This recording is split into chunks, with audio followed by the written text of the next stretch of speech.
Lots of parts of your life you could do any which way you want. And he wants you to. He wants to see your personality. What do you like to do? How do you handle situations? The problem is in the battlefield of your head, which means there's a part of that battle is between you and an enemy. But it's not Hasatan. It's the old you, the you that doesn't want to die. So the reborn you can live.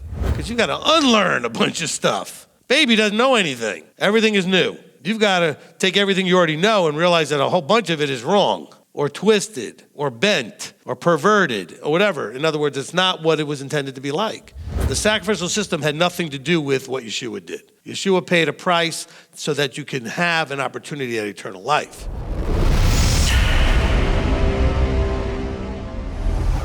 All right, we'll start with Mr. Pete Lamb. Thank you, Rabbi. I wanted to get up here. I know Janet's working her way up here, so I want to get here before she did. So in verse 3, among whom also we once lived in the lust of the flesh, doing the desires of the flesh and of the mind. Is that, in the context of your teaching, is that the same as saying that we were slaves to our feelings? To some degree. So are you going to, in this teaching, are you going to get to the references, at least 3 of them, Romans, Titus, and Philippians, I think, where Paul talks in terms of him being a slave to the Master Yeshua? I don't know if we're going to get to those particular verses. We're definitely going to go next to Romans. Okay, and we're going to cover like 3 chapters in Romans. I wasn't planning necessarily to go to Titus, but I could look that up and see if I wanted to add that. So is the idea here that we're supposed to go from being slaves to our feelings to becoming slaves to our values or slaves to the Torah? Not exactly. We're going to be going into, say, Romans 6:16, which says, do you not know that whom you present yourselves servants to obey, your servants are the one you obey, whether sin and death or obedience to righteousness. So it's about, again, the authority that you're submitting to, and that you're choosing, though, authority over your own mind and thoughts in order to do that. Okay? Now, your emotions and your thoughts can derail that. So that's why I'm like, I don't want to say no, I don't want to say yes. It's part of it, okay? Because you're not going to submit to him if you've got some emotional issue about submitting to him, okay? But also, if it's an emotional-based thing, it's going to skew and filter and blind you to some things, because emotions can do that. So you're going to need to come to a more rational decision to serve him voluntarily, and then pull your mind and emotions in behind it. But it's the framework, it's the basis from which we make those decisions. Because what I have learned, the more teachings I've gotten from you and Rabbi Tom and Elder Billy, I've learned to stop being so quick to react to things based on a feeling I had and think more and be able to take a step back and avoid those triggers and try and work through the character of Yeshua in the proper way, Torah-based way to conduct my life. So I'm actually going from being a slave to one thing to having a different master over my conduct. All right. I guess it's the wording that I'm going to have a challenge with, that this could maybe fix things a little bit, okay? And by the way, I have in other teachings talked about taking thoughts into captivity, and where emotion fits into things, etc. Let's switch the idea from slave to servant, okay? Because a slave doesn't have any authority. So you're going to be a slave to emotion or a slave to the Father, and you're not thinking through. I'm not just going to say, well, he's in charge, I'm just going to do whatever he says. I have to choose, he's in charge, I'm going to do what he says because of a rational thought as to doing that. Okay? So it's more of being a voluntary servant. I choose to serve him like a slave, but a slave is made to do with no choice. You're going to be a slave by choice, servant by choice. So it's a mindset difference. So that's why I'm reluctant to use the wording that you're using, because it sounds too much to me like You're putting yourself in that place where you lose that choice, that agency. Okay, that's the word I'm looking for. Okay, I don't want you to think that you lose agencies. Because of your agency, you choose to submit. All right. Did that make sense? Okay, good. I got a thumbs up. All right, so that's the only challenge I had with it, because I don't want you to kind of equal you're a slave to sin, meaning now you're a slave to him. It's the aspect of slavery as serving a master, except we're going to do it with agency, with authority, with voluntary cognition that we choose to serve. Then the emotion and everything else comes in behind it, as opposed to forced to serve. So I'm a little confused about something. You got to put it up by your mouth. And it has to do with the enmity that you were talking about, the state of hostility. Right. So And we have enmity with him too. We haven't gotten to that yet. We'll get to that in Romans. but in Genesis, the 3:15, is this the same enmity? Is it different? Okay, you're talking about between the man and the serpent. Yes. Okay, so, and it says, I put enmity between you and the woman and between your seed. Okay, so enmity, again, there's a hostility and an opposition. So it simply says, you guys will be in opposition, and you will be acting in hostility towards each other. And Is it the same one there? Enmity is enmity. It doesn't mean it's the same. The enmity between a Jew and a Gentile is not the same enmity that you have between other things, okay? It simply means you're acting with a strong hostility and opposition. So does Yeshua take that away? No, No. no, Okay. no. You have to, Yeshua, if you choose to submit to him and accept him as your peace, and choose to listen and believe him, you release the enmity. So, and that's the battle of the mind that you deal with Yeah. every day. Yeah.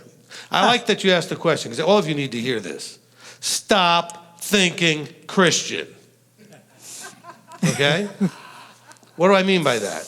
You keep looking for or trying to understand how he takes away. Okay?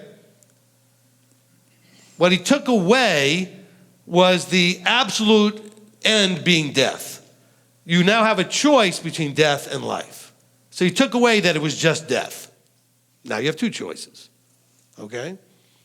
But he doesn't take away sin. What he takes away is the need to die because of your sin. So he doesn't take these things away from you. If you've got issue with somebody, you've got to resolve that. Now, he gives you reasons through him, because of him, thinking like him, to release the angst, the anger, the enmity, right? Okay? So it's how you become like him decides how you are able to release all that. Did that make more sense to everybody? We're still thinking Christian. You want him to do all this work and take things away so you don't have to do anything. Where's the growth in you if you have this enmity with somebody and he just took it away? There's no growth in you. So if you're doing the battle of the mind, though, how would you flip that? Like, what would be the correct way to think? All right. So what does he tell you? He says, love your enemy. Right. Now, did he tell you, I took the hate of the enemy away from you? No. He says, I want you to actively learn to love an enemy. That's a Yeshua level thinking. Human beings, the world, the course of the world can't think loving an enemy. It's an enemy. Enmity for enemies. I hate them. I want them dead. Hostility. Okay, opposition. So when you ask, it's literally things he teaches. He says, love your enemy. Okay? Do good to those that do harm. Okay? So he gives you a different way of looking at it. And if you would embrace that, the enmity has to go or you can't do it. You have to release it. You can't love your enemy and also have enmity towards them. Both those thoughts and emotions can't reside in you at the same time. One of them has to go. So Okay. eventually the battle of the mind goes away. Well, it does. Whichever side wins, then it's over. Okay, good. That's what I'm Right, the battle only goes on as long as one side isn't getting what it wants, and there's a battle. So when you want to change from the way you've been to the new way, the old way is going to fight to stay in existence. Okay, whichever one wins, the other one is no longer going to be there. That's going to be the new mindset. Okay, but when you were walking according to the way the world walked, you didn't know there was a second choice. You didn't know there was any difference. But now your system goes, whoa, wait, we've always done it this way. What do you mean there's a new way? That's not how things really work. That's not what we know in our however many years of experience. And then you're like, wait a minute, but that's not the reality of it. That's just the course of the way the world looks at things. So now you got to win that fight, changing your mind. Okay, you got to literally change the way you see things, the way you think about them. Good question. I am so glad that you reframed some of the things that you talked about today, like you talked about Yeshua being the path, and if we do it in truth, it brings life. So I thought that was super cool. So thank you for saying it differently this time. I do that sometimes. I got to go back and watch the teaching because I'll forget. I said something last night about attitude that was really good. I can't even remember what I said. But there was something, and I totally forgot about it. I'm going to have to go back, play it back so I can use it again. Because these are things that just come out as I'm standing up here, okay? Like the thing about John 14:6, and it said the way, the truth, and the life. That just came, or even like I was talking about the blood for the ear, the thumb, and the toe. That was a new thing, the way I explained that as far as like life is in the blood. That was a different thing I said last night. But that one I remembered. The other one about attitude I don't remember, but that's okay. I'll go back and play it back. But go ahead. It's so great that it's recorded. Hallelujah. Yeah. And then about also the gift making us aware of a way of escape, And what I was thinking too, as you were talking about being delivered, multiple times, I feel like we get delivered all the time. Like every time we choose not to roll with what the flesh wants to do, and he shows us the way of escape. That's another deliverance. That's kind of how I see it sometimes. It is. Look, I've talked about, that's why I like the word deliverance. You were delivered on a regular basis out of ignorance. Maybe at some point you didn't know there was a creator. Now you do. That's a deliverance. Then at some point you didn't realize or recognize that there was instructions from above that were relevant. That was an ignorance that you now have an answer for. So you were delivered out of that ignorance.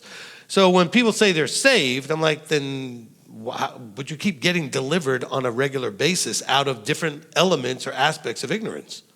Things that you didn't realize were harmful to your body, right? We have these 7 areas of our life. Things that you didn't realize were mental health issues and emotional issues, financial issues. You were delivered out of ignorance about how those things properly function and work. And so that process, hopefully, it just never ends. I mean, you're going to be constantly doing that, right?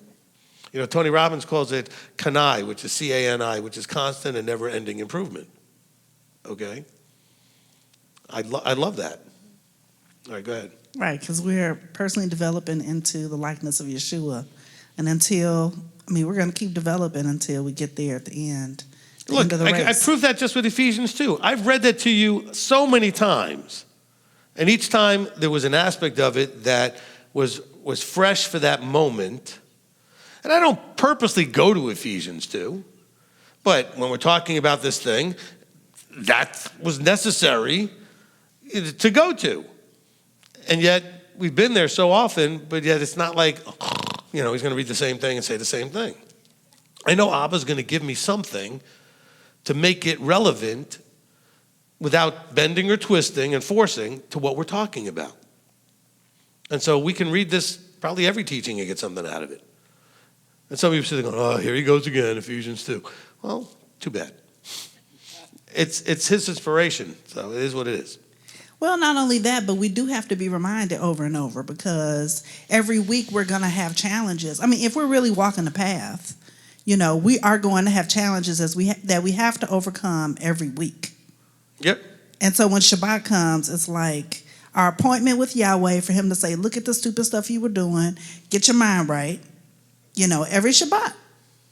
And so thank you for, giving us a download, because if we're paying attention, and receiving, listening and receiving, then we can take the way of escape. So thank you. Exactly. Thank you. I also wanted to mention something you said about the thought police and, him not really being a thought police, more of an action police. But that made me think about what you were saying last week when Mr. Bohe was talking about they were doing the sacrifices and stuff as the action, and you were saying, well, it's really the intent. So it's really kind of like the heart police. Would you agree with that? Well, I mean, through your actions, he sees where your heart's at, okay? Look, Yeshua uses an example of the two sons, and the father tells them to go do something. The one said no, did it anyway. The one said yes, didn't do it. So the heart was expressed through the action. Okay, so really, it's going to get found out anyway, what's in our heart, by our actions. Exactly, because words don't matter. Thoughts don't matter. What matters is what does it eventually produce. Now, it starts with a thought. I mean, I've had people say, oh, man, I've been thinking about you. Yeah, but you haven't called. You haven't this, you haven't that. But what does that do for me? Oh, man, I've been meaning to call you. Well, that's good for you. I mean, that doesn't do anything. Why didn't you call me? Anybody experience what I'm talking about?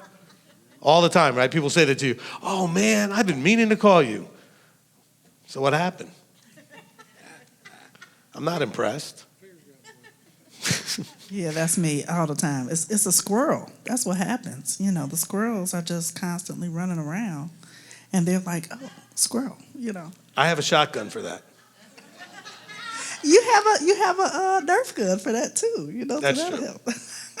Okay, thank you for this teaching. I really appreciate that. Oh, and then also what I really appreciate you saying is how the emotions can blind us to some things, and that you put a mirror in our face, and so that's really good.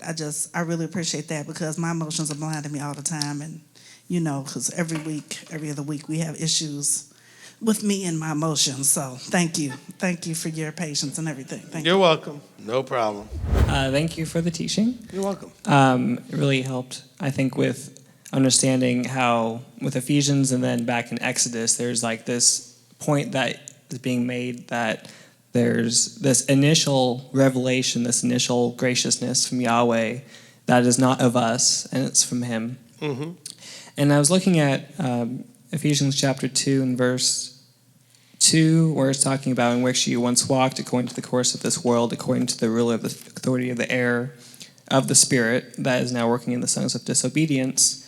And I was thinking about how, as well as the way you were talking about with the air, but also if you took out that comma and you were thinking the air of the Spirit that is now working, because the air and the Spirit, a lot of times when it's talking about physical things, it's talking about breath or wind.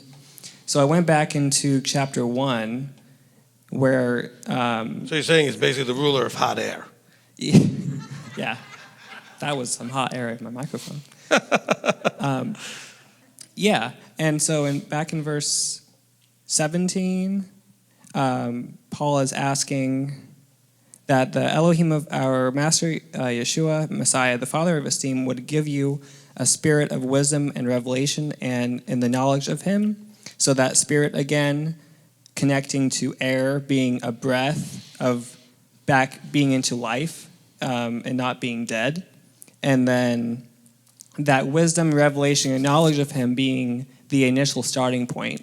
That was something that he started, and it wasn't of us, because it says the eyes of our understanding being enlightened, so that, kind of like being alive again, with your eyes being open, so that you know what is the expectation of his calling. That's something very basic. Just at the very beginning, you have to know what is expected of you. So, and what are the riches of the esteem of his inheritance and the set apart ones, and what is the exceeding greatness of his power toward us who are believing, according to the working of his mighty strength, which he wrought in the Messiah when he raised him from the dead, again being back to life, and seated him at the right hand in the heavenlies, far above all rule and authority and power and mastery. That part goes back to verse 2 with the authority being, Right. he was talking about his authority. Now we're contrasting that Right. with the chapter breaking not being, continuing the story of now contrasting with this authority, which is of this error of that spirit, which would be kind of an error that doesn't bring life, I guess, or some error that works in disobedience. So contrasting that error and then this error that is really bringing connection to him through the Spirit, because it talks more about that in verse 5 with even when we were dead in trespasses, made us alive, with that understanding from chapter 1, verse 17. And then, let's see, I think the last one was like in verse 18 in chapter 2, talking about because through him we both have access to the Father by one Spirit. So that Spirit is allowing us understanding of what we're supposed to be doing, and the power is that we're believing in, and then keeping us not just having that understanding, but having access to the Father through a person like a ministry person like you, to keep us on that and go forward, I guess, with and then after that, and you see in chapters 4 and 5 and 6, there's more like what you're supposed to do about it. Right. But it is really interesting to see how these first couple chapters are more what he did and waking you up to that life that you can have. Right.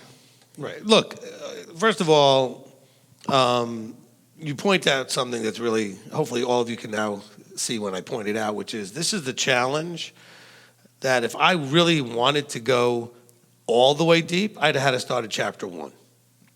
Every time I do any of these things, to explain what Paul is saying in a letter, Paul generally covers 2 or 3, 4 at the most, maybe main points in his letters.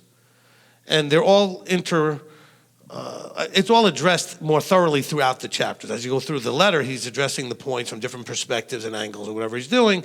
So to fully understand what he's talking about, I had to keep referring to chapter 4 about the futility of your mind, right? So I easily could have gone back. I love that you pointed out this idea that the eyes of your understanding being enlightened.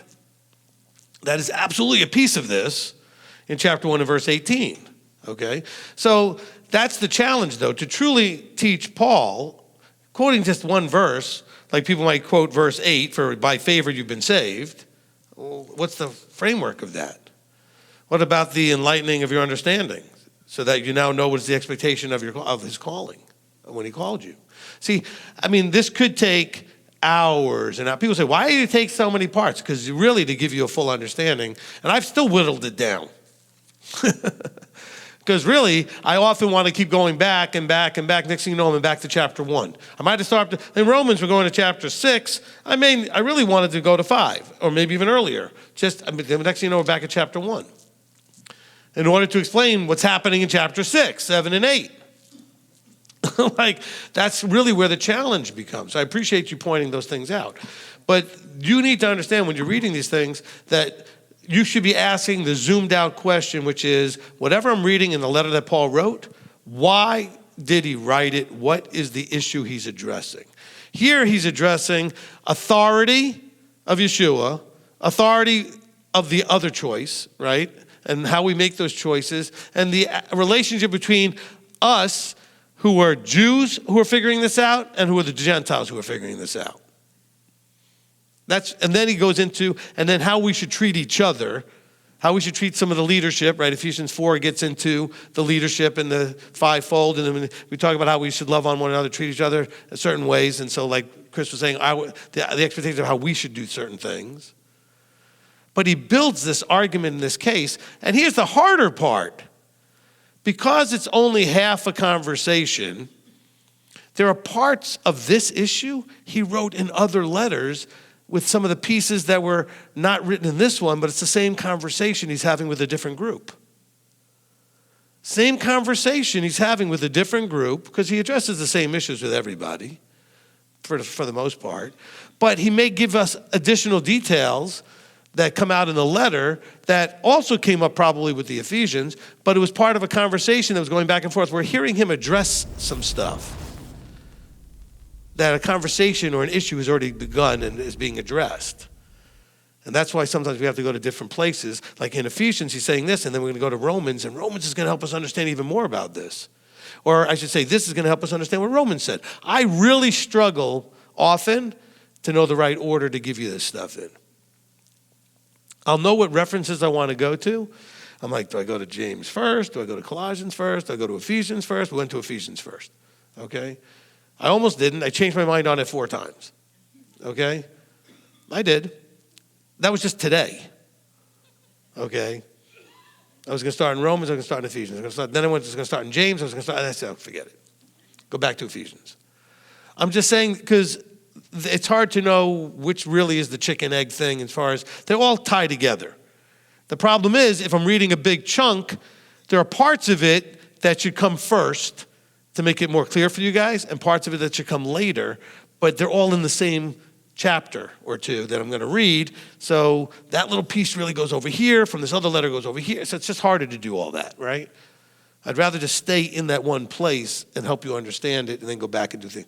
This is the tough part about it. So Chris, I appreciate that. I want you to know that I do look at those things like going to chapter 1. I had to make a decision at some point. How far do I just keep going back before I've gone too far and lost you? Okay? But that really, I might have really wanted to add that one because I really like the part that when he talks about the eyes of your understanding being enlightened. Okay? And so, you know what? I may use that later as part of the tie-up. And I promise you, I've not stretched anything. If anything, no matter how long, even the 64 parts of the heart of the matter, it's condensed. Okay? Everything I give you to some degree is still condensed. Because I could literally read each letter to make the point from the one chapter where I want to make my point. Because then you'd really get it a lot more clearly. But I also might lose you because of the other things that he mentions that are not real. Because you know what, Christianity, this is what I wanted to say also what Chris said. Christianity will focus on the rest of that first chapter when it talks about, and what is the exceeding greatness of his power toward us who are believing according to the working of his mighty strength, which he wrought in Messiah, and he raised the Messiah. And now it's all going back to see, so he did everything. He's now got all the power. If you don't have the right context, you could, the end of chapter 1, if it's not put in the right context, can really confuse the issue, which is what people do to their own destruction as well as ours, okay, is that they confuse the issue. So I want to make sure that I'm cohesively making the point, but I'm not cherry picking. I still took you through the whole chapter, okay? We literally read the entire chapter, okay, just so that we can get that, referencing some other points. And so, sure, to really, really, really do it, we'd read the whole letter. Actually, to really, really do it, we'd have to read all of Paul's letters because he touches on the same subject in multiple letters. As a matter of fact, we're going to read Romans and Colossians a little bit as part of this. So we're going to hit several of the letters. Might want to know what Pete was mentioning is about Titus. I might go into that as well. I'm just saying is that's the challenge. Okay, that's the challenge. But understand from my position, I'm trying to give you the most thorough without over repeating, because he repeats. Paul does, everybody does, because he says the same thing to different congregations. I don't want to just repeat everything over and over again just so you can hear it 6 times. But I don't want to pull anything out so you can say, oh, you left this verse out and that would change everything. No, not really. I want to make sure that never happens. I preemptively try to take away all of the what about this and what about that, but, okay? It's my sales training. Close all the doors. Okay? All right, all the objection doors. That's because if you close them all, there's no place to go except sign the papers, okay? Well, the same thing with this. I want to make sure that all the things that you could throw out there, I've addressed them so that you can't go, oh, yeah, but what about over here and this? I addressed it. I really appreciate what you said on Ephesians 2 with, I think with verse 2, when you were saying, according to the ruler of the authority of the air. Like for me, I understood it's like there's really nothing behind that authority.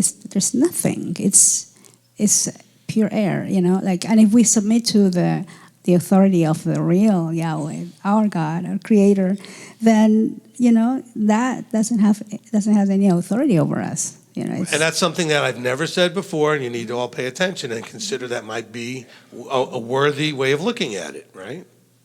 It's the first time it's been said, and so I'll hopefully remember it to be used in the future. But I think that, it's consistent with the way Solomon said it's all vapor, it's all air, okay? It's all vanity, right? but it's so good because for us, when we were in our past in the darkness, right? They had so many wrong teachings, and there was so much authority that was given to that darkness, and it's not even real. We have the real truth, which is awesome. Wait, hold on. Again, for all the people listening, especially if you're Christian, when she says darkness, we're not saying that it's evil and horrible. It just means you couldn't see the light or the truth clearly. Things were hidden, obscured, okay? Darkness. And I have a teaching called Darkness and Light. And some of you are like, why does he keep mentioning all these teachings? Because they're free. I'm not here to sell you anything. Say, well, the other teachers only mention stuff so you can go buy it. Just look it up on YouTube, and it's there, and listen to it. All right. Yes, it's liberating. All your teachings. The thing that I wanted to go back to also was there was a verse. I think it was around the beginning when you would talk about the partition of the barrier, and He made us one, right? And I was thinking. That was later in the teaching, but yeah, verse 14. Yes, later in verse Right. 14. So I was thinking about our body, right? Because this is Gentiles and Jews, but I was thinking about even our body, like here, like a Bet Shalom or even m.t.o.i, and the challenge to walk in unity and in one belief, even though we are under Yahweh's teaching through you. But we also have, and then going back to that word dogma or ideas or Right. whatever, that can create division in the body. And so I was just challenged to think about how would that look like if we actually embrace that idea of being one. How would we treat each other? How would the world see us if we actually had that understanding and mind and spirit, of Yeshua, our Messiah? That was really where I went. I don't know if you have any comments about that. No, look, I think that would be powerful, obviously, but what I did hear, which I'm glad you brought this up, what if we looked at this whole section as just happening in you? The division in you between flesh and connecting with the above. The division, the dogmas in you that need to be let go of. What if he's trying to take the two, you being you and doing what you want, everything else, and you being aligned with him, and trying to make them into one. What if all of this can be taken in the microcosm into you? You took it from the world into just this room, the congregation. What about taking it even smaller into inside of you, where he's breaking down the barrier by he being your peace, because you guys have things warring in you. We're going to address this completely it leads perfectly into Romans, where we're going, okay? Because in Romans, we're going to deal with, but I see another law in my members battling against the law of my mind. That's exactly where we're going, okay? All right, well, we're going to get there eventually. That's in chapter 7. But that's where we're headed, is to understand this battle going on inside of us. And that's being addressed here in Ephesians 2. But no, I like your point. What would it look like to people? Here's something that's really sad. I've had people, this goes back a few years, who were leaders of quote-unquote Messianic groups who said that they left Messianic for a period of time, went back in the church because they didn't feel the love. They liked the way people treated each other better in the church than they did in the Torah observant body. And you know what? I can't blame them. In some places, there's such judgmentalism and self-righteousness and all this other stuff happening that the body doesn't look very user-friendly. And that needs to be fixed. Now, the church, which doesn't have all that law, so to speak, etc., expectations, they just love on each other and just do you. You do you, boo. Right? And so everybody just all good with all that. Stop trying to walk out other people's salvation. Leave them alone, love on them, let them do their thing. But wouldn't it be a great sight if people would see us that way and see us as more welcoming, more tolerant, more accepting? Almost every week I get somebody come up to me saying, can you believe so-and-so is doing blah, blah, blah, blah. I'm like, why do you let that, I don't want to hear that anymore. I wish it was okay to smack people when they do that. You'd stop real quick. You come up to me like, bam. What was that now? Oh, never mind.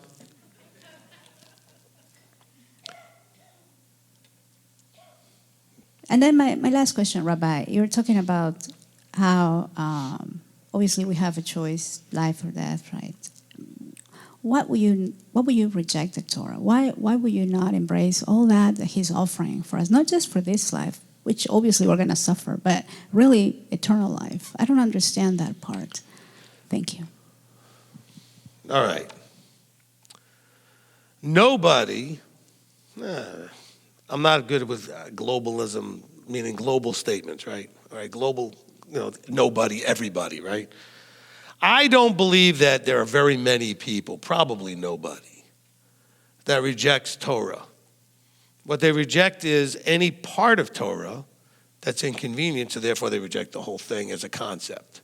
Because if I accept it, I've got to accept it all. They're not rejecting Torah. They don't want anybody murdering them or stealing from them or committing adultery with their spouse or whatever, right? They don't want any of those things happening. But I do things on Saturday. I like to work. I get double time on Saturday. Or I like my shrimp cocktails. I like my whatever, okay? So it's not that they reject, Janet, Torah in general. But they have to reject it in general because of the specific thing they want to reject. Because Torah is sort of an all or nothing thing. So I don't think anybody, I really don't, just rejects Torah. Okay? Well, I don't want the law. No, there are specific ones they don't want, and therefore they have to reject all of it, or else it's a problem. Does that make any sense to everybody? Okay? So understand that it's that one, two or three, whatever, things that are just not convenient to their preferences. But I like this, and I like that, okay?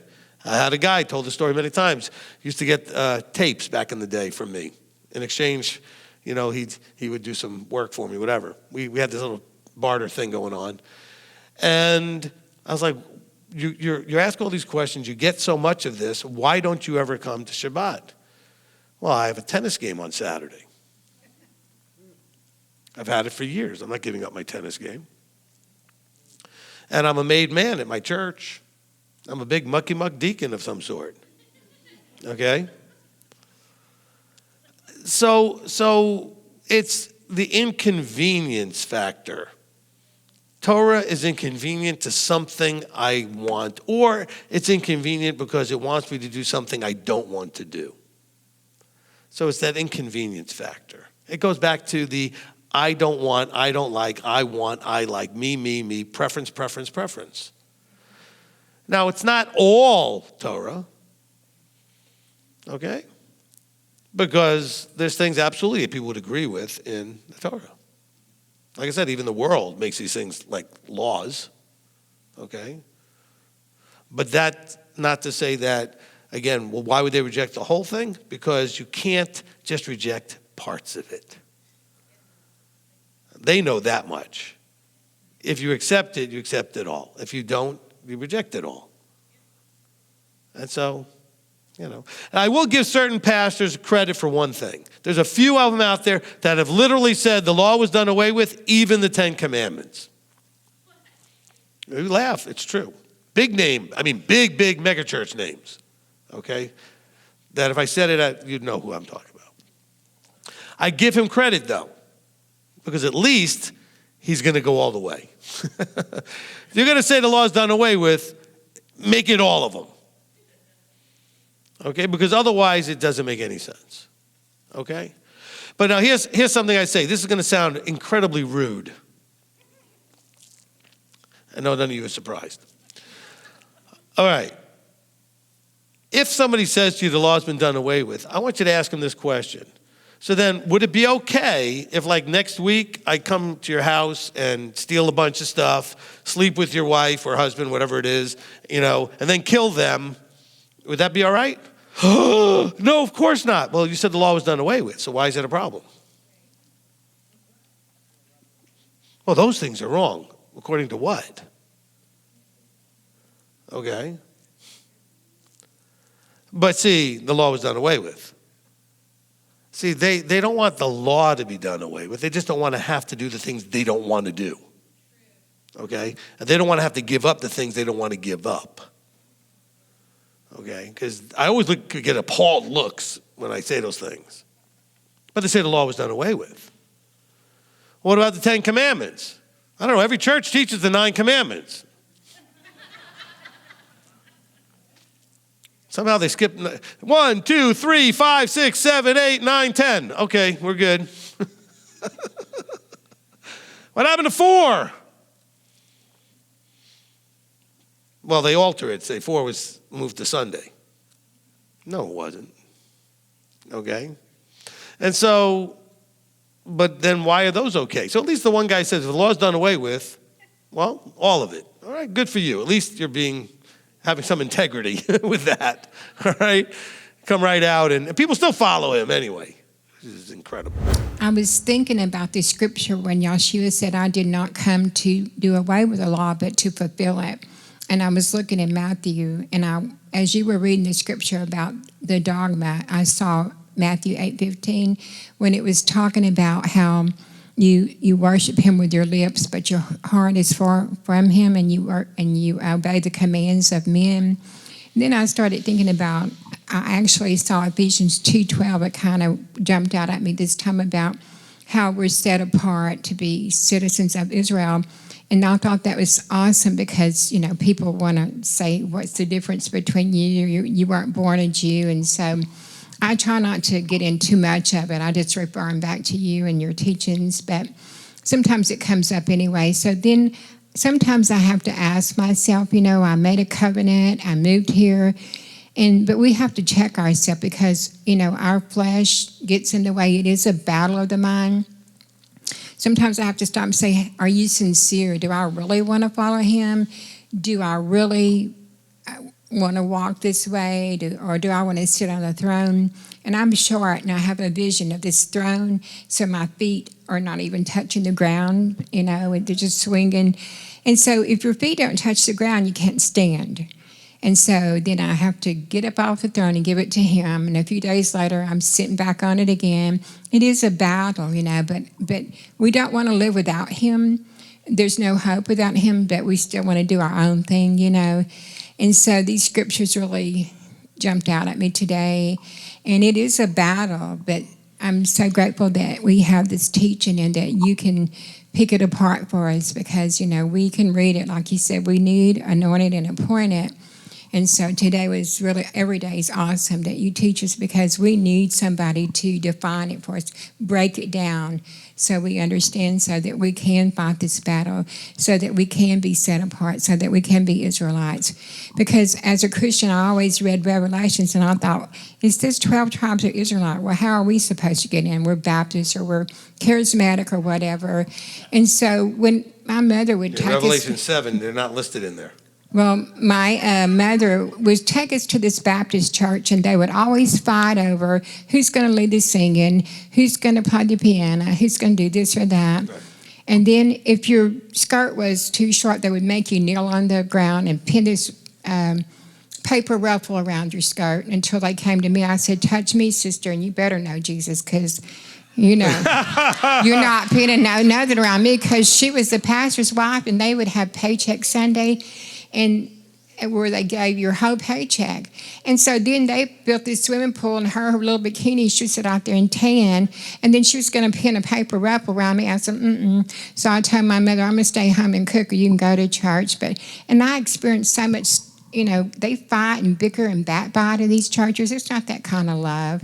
They talk about each other and everywhere. It's just human beings. Yeah, and it's just backbiting. So it's again, the appearance to some people might be that there's more love somewhere. some people are better at doing that on the surface than others. You know? Well, that's what that scripture meant to me when he says, you worship me with your lips and you speak with me, but your heart is far from me because you obey the commands of men, false doctrine. It takes a lot. We need you to bring us out of Christianity because we were gung-ho, we were Sure, very zealous and it was just such a crock of crap, and so I just have problems with that, but, I'm just... And that you can cook in the toilet paper roll thing that Exactly. Rebbitzin had last night from... Well, that'll take care of it. If you weren't watching last night, you don't get the joke. Oh, Okay, I go was ahead. watching it. Okay. And so, but I thought it was cute anyway. Sometimes you do the best you can with what you got. But anyway, so I was just, those scriptures came as you was talking to me. And he said, I did not come to do away with the law, but to fulfill it. And Right, but see, that's where they break it down, though. They say, in fulfilling it, he did away with it. Okay, and that's not... Okay, all you Christians understand, there's a verse, same word, in Greek, that says, I came so that your joy would be fulfilled. So if you're going to say that fulfilling it took it away, that means that you have no more joy. Be consistent, okay? Don't be foolish, all right? If you're going to say that he came to fulfill meant that he did away with it, then, or that he fulfilled it in himself so that we don't have to do anything else, then you have no joy either. Joy's gone. Because he said that's literally the same phrase, but joy instead of law, right? Okay? Apply things consistently, please. All right, go ahead. And so, in the trials that we have, they help us. I mean, they're hard, and sometimes they never let up. And sometimes I say, can I please breathe before you give me the next one? And we all do, because we're like coal, we have to be molded and rubbed, and we rub each other the wrong way. When I was in a teen challenge, you couldn't say, you really piss me off. You had to say, you really make me grow. And so, because we do rub each other the wrong way. But thank God we can repent and we can love each other and we can be one. Amen. So I appreciate everything. Thank you, Melissa. All right, so we're going to go to live stream here in 1 second, but let me just emphasize something from verse 12, okay? Or even verse 11 from chapter 2 of Ephesians. It says, therefore, remember that you once were Gentiles in the flesh, etc., etc. But that doesn't mean you're not going to be that again if you don't do the things you're supposed to do. Which means that if you decide to walk according to the course of the world, you're also going to once again be without Messiah, without citizenship, without the promises, without the covenant, without Elohim. That's what 12 and 13 is telling you, okay? Because you're supposed to once were, but you can be again, okay? Daily you make these choices. Yes, you're supposed to be once were Gentiles in the flesh doing all these things, where you were without all these things. But now you're supposed to be different. But that's only if you are actually different. If you're still the way you were when you were walking according to the course of the world, when you're dead in trespasses, then you're still without all these things. Just kind of keep that in mind. That should be a sobering thought. From Rachel Espino, it's two-parter. When Ephesians was written, sacrifices were still made at the temple. Did these sacrifices bring the offer to zero, the same way Yeshua's death and resurrection bring the hearer to point zero? If the sacrifices did bring restoration, what is the connection? One might ask why Yeshua's death was necessary if temple sacrifices did. What am I missing? I know Yeshua is the way and truth. Okay, the temple sacrifices, what did they actually do? Okay, there's we'll call it 2 zeros, okay? There's the zero that puts you in good standing in the citizenship of the nation. There's things that when you did them, you were supposed to be cut off from your people. The sacrifices allowed you to be a part of the commonwealth. Had nothing to do with death at the end of all things. Yeshua dealt with a different zero, the ultimate zero, all right? If you had not reconciled the sin behaviors in the assembly when they were a nation, then you were not allowed to be in the nation. You would be thrown out. So that was a citizenship zero, okay? That cleared the plate so that you could be there. That cleared the slate, so to speak. Not plate, but slate. It cleared that slate, you're at zero. However, everything you did still deserved death, ultimately down the road. I mean, there were things, obviously, that could get you death right there in this physical life, right? You can get stoned and that kind of stuff and be killed that way. But I'm just saying is the sacrificial system had nothing to do with what Yeshua did. Yeshua paid a price so that you can have an opportunity at eternal life. The sacrificial system was to reconcile you to citizenship in the nation. Does that make more sense? Agree? Rabbi Berkson did a lot of teaching on this, so I'm just looking over at her, okay? It's I just want you to understand they're not the same things, okay? They serve different purposes.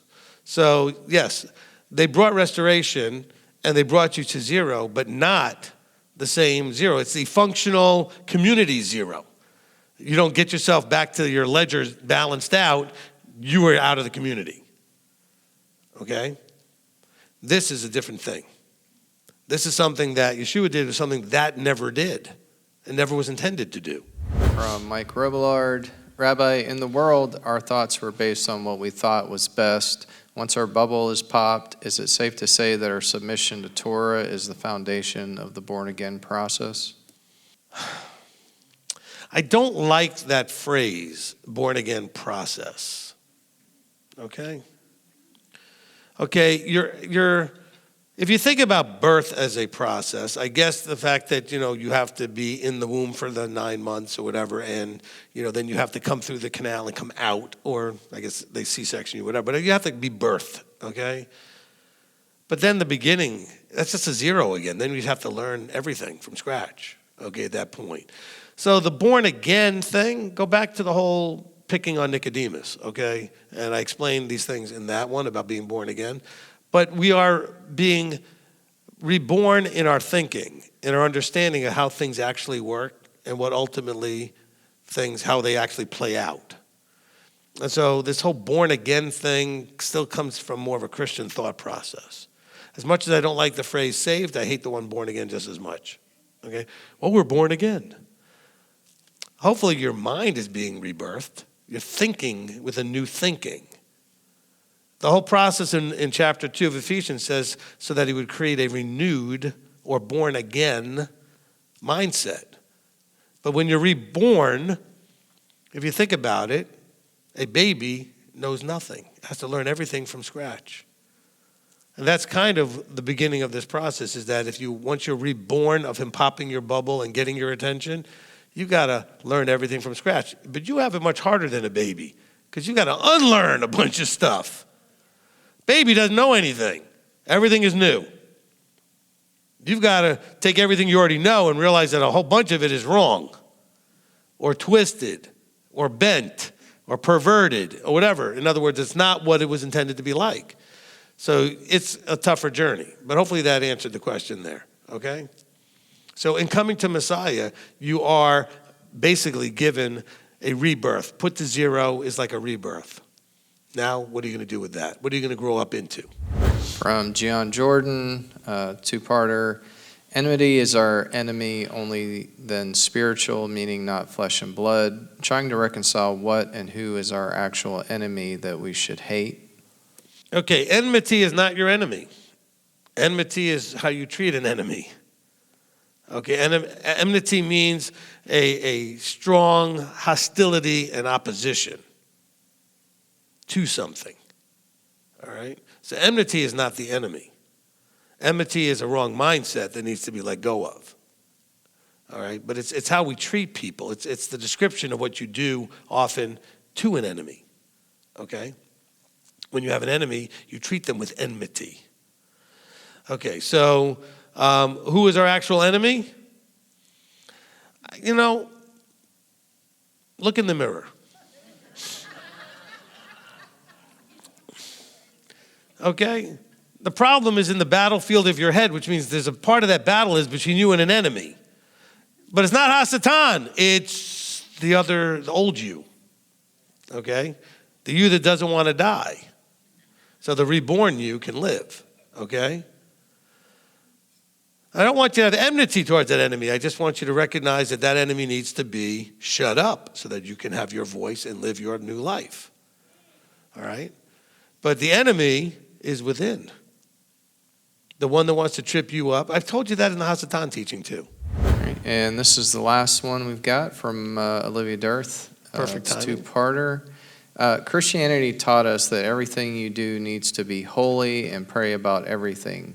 Jews came up with making the doing the ordinary, quote-unquote, set apart, like the putting on their shoes. Is the everyday things we do, eating, getting dressed, etc., fleshly, or supposed to be set apart? Or is it the things that break Torah that is flesh, or ordinary things that trump Yah that is fleshly? Okay. The problem here is that you're looking at it wrong. Okay? Fleshly versus set apart and heavenly is a mindset. All right, how you see things. So ordinary things like how you eat your food, do you use a fork, do you use a knife, do you use a spoon, do you use your fingers or whatever. There's nothing that's fleshly or spiritual about that. But the things from above that he says, that mindset is how you're going to treat each other on those things, on those levels, like love versus hate, loving an enemy versus hating, okay? Submission versus self-sovereignty. These different things that are from the above versus the below.